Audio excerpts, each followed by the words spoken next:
Bonjour les amis, bonjour à tous, j'espère que vous allez bien. Alors, vu que nous sommes dimanche, le dimanche, j'aime bien faire toujours un petit extra. Bon, généralement, c'est avec l'oracle de la destinée.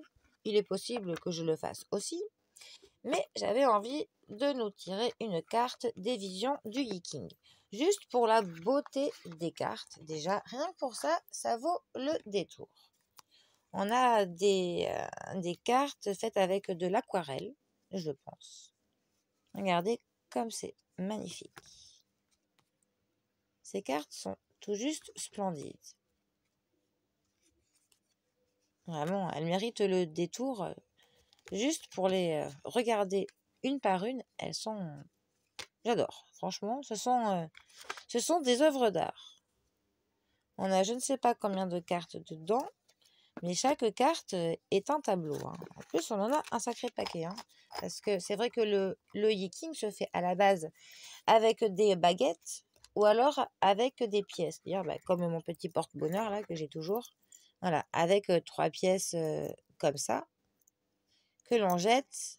Et avec ces petites pièces, en fait, suivant qu'elles tombent pile ou côté face, il y a un petit schéma que l'on crée pour arriver à construire cette petite chose.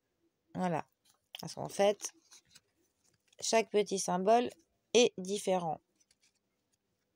Et cela nous amène à des éléments de la nature, soit des lacs, soit des montagnes, soit la terre.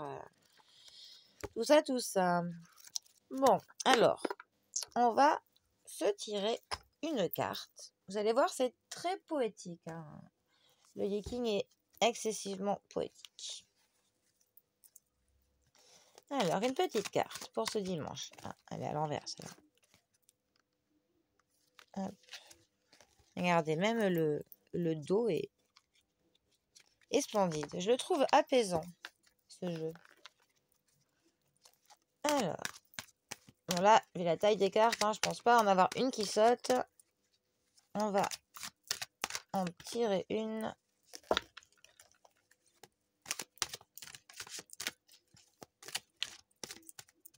En plus, elles sont des cartes vraiment... Ah bah tiens, décidément, je dis n'importe quoi. Il y en a bien une qui a voulu sauter. C'est parfait. Alors, on a la carte des partisans. Alors, je vais la mettre bien en évidence. Là, quand même, qu'on se gâche pas la vue, ce serait dommage. Voilà, j'espère que vous la voyez bien. Alors, la carte des partisans. Bon, alors là, je vous avoue, je ne connais pas par cœur. Je vais... Ah bah tiens, j'ouvre direct sur un... Comme quoi, c'est un signe. Ça devait vraiment être celle-là. Là, je ne connais pas par cœur. Les amis, je vais pas vous mentir. Le jour où je connaîtrai tout le Yi-King par cœur, soit j'aurai 300 ans, soit un miracle se sera produit. Alors, les partisans. Donc, notre petit symbole, là, que je vous expliquais, veut dire lac en haut, tonnerre en bas. Choisis de suivre de bonnes influences, promet un immense succès. Vous ne pouvez peut-être pas changer la direction du vent, mais en ajustant fréquemment vos voiles, vous pouvez arriver à destination avec une joie qui incite d'autres à vous suivre. Ceux qui souhaitent gagner des partisans doivent parler la langue de leur adepte. Ceux qui souhaitent être aimés doivent devenir l'amant imaginaire de leur bien-aimé.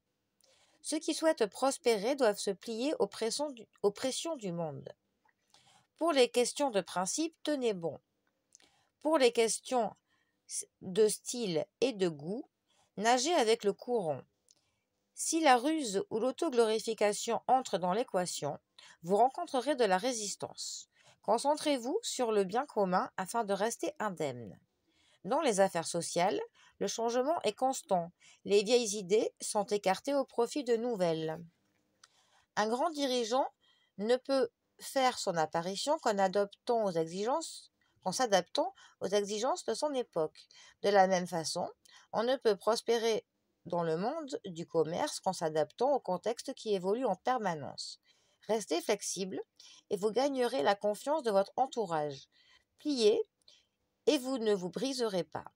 Alternez vos moments d'activité avec des moments de détente. pour profiter au maximum de la situation et pour maintenir un état d'énergie sain, en évitant au maximum de s'opposer à de la résistance, qu'elle vient de l'intérieur ou de l'extérieur. En gros, bon, les partisans, ce sont avoir des gens de notre côté, avoir du soutien, avoir des adeptes à notre manière de penser.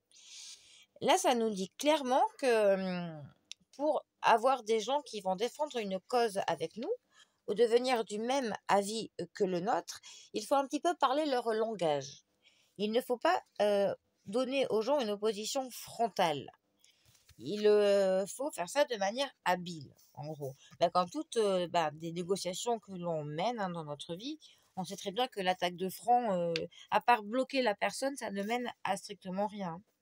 Non, ça nous dit vraiment de parler le langage de notre interlocuteur et vraiment de comprendre ses besoins à lui pour pouvoir lui amener les nôtres, quitte à faire usage parfois d'une ruse. Pas une ruse perfide, non. Faire, on va dire, de la ruse comme un petit peu se ranger de son côté et lui montrer pour l'amener à ensuite écouter nos arguments. Parce que si on n'écoute pas notre interlocuteur, s'il voit qu'on a envie de lui balancer nos arguments sans lui donner une oreille attentive avant, il se dit pourquoi moi je donnerais une oreille attentive à cette personne alors qu'elle ne fait pas pareil pour moi-même. Donc c'est logique, hein, c'est tout à fait logique. Et ça nous dit vraiment, restez flexible et vous gagnerez la confiance de votre entourage. Restez flexible, donc pliez, et vous ne vous briserez pas. Donc il faut vraiment se montrer dans la flexibilité, ne pas apparaître comme un roc ou un cœur de pierre qui ne s'ouvre pas. Il faut vraiment donner aux gens une part de notre ouverture à nous pour espérer que eux s'ouvrent à nous, tout simplement. Donc voilà ce que nous dit le lac en haut et le tonnerre en bas. C'est plutôt pas mal. Bon, après, il y a une histoire de traits mutants et tout. Je vais essayer de comprendre un peu plus avant de m'éparpiller là-dedans, mes chers amis. Mais en tout cas, pour les partisans, je pense que le conseil est pas mal. Voilà, si vous avez une idée à défendre auprès de quelqu'un, faites-le de manière intelligente. Ouvrez-vous autant que vous voulez que l'on s'ouvre à vous. Voilà, c'est pas compliqué finalement. Bon, eh bien, les amis, je vous laisse méditer sur cette vision du Yi-King et je vous dis à bientôt pour un prochain tirage. Allez, très bon dimanche à tous. Bisous les amis.